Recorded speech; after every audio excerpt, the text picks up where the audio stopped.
Welcome back, everybody, to another episode of Skate Hacks. Today we're talking about kickflips. Hit that sub button if you haven't already. If you're new to the channel, welcome.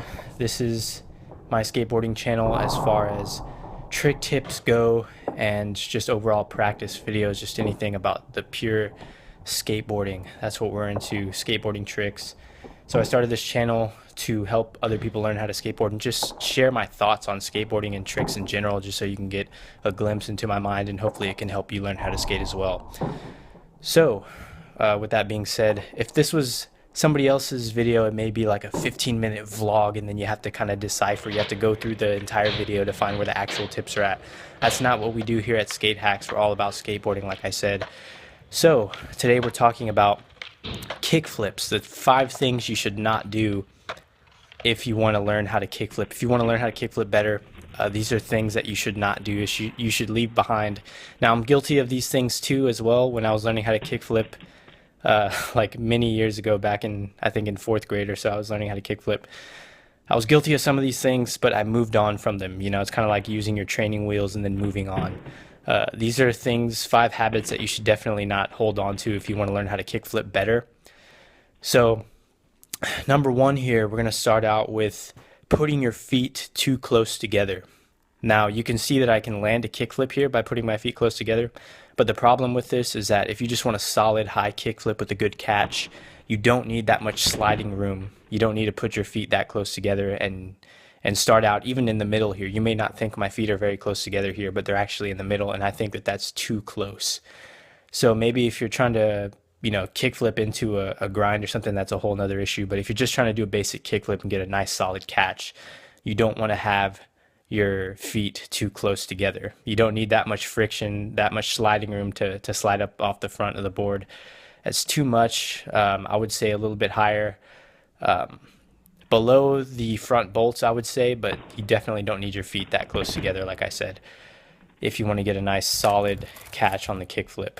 Number 2, looking forward too much. You don't want to look forward while you don't want to have your shoulders open like you're going to do a frontside flip, because then the board's going to want to do a frontside flip, or your board might do like a 90-degree kickflip. And maybe if you're trying to do a shifty flip, that's cool.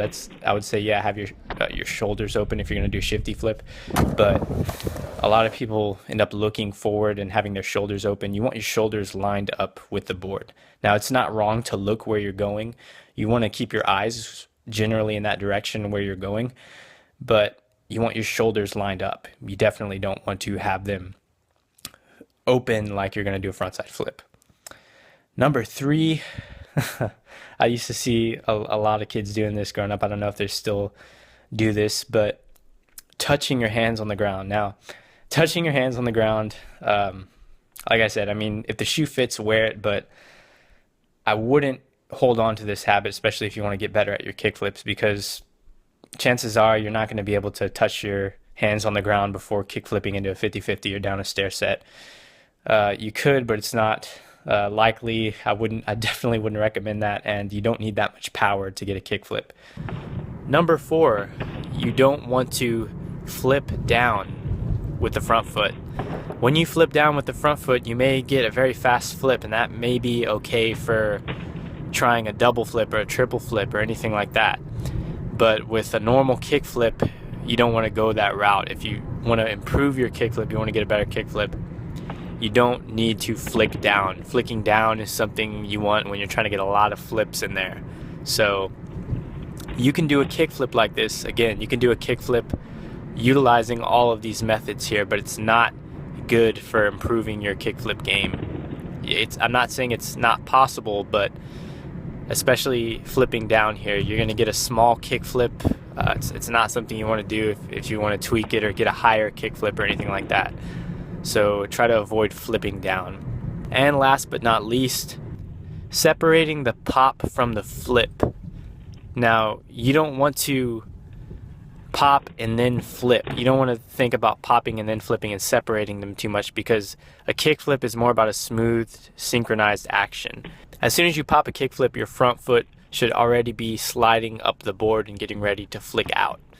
So you want to synchronize these actions, and part of learning how to kickflip is really synchronizing this and getting this part down, because it's not two separate actions as much as it is working together, having your feet work together to create this synchronized flip, have everything move smoothly, and executing the kickflip. You'll see that a lot of tricks involve synchronizing your front foot and your back foot, the movements and the motions that they make in order to get the trick perfect.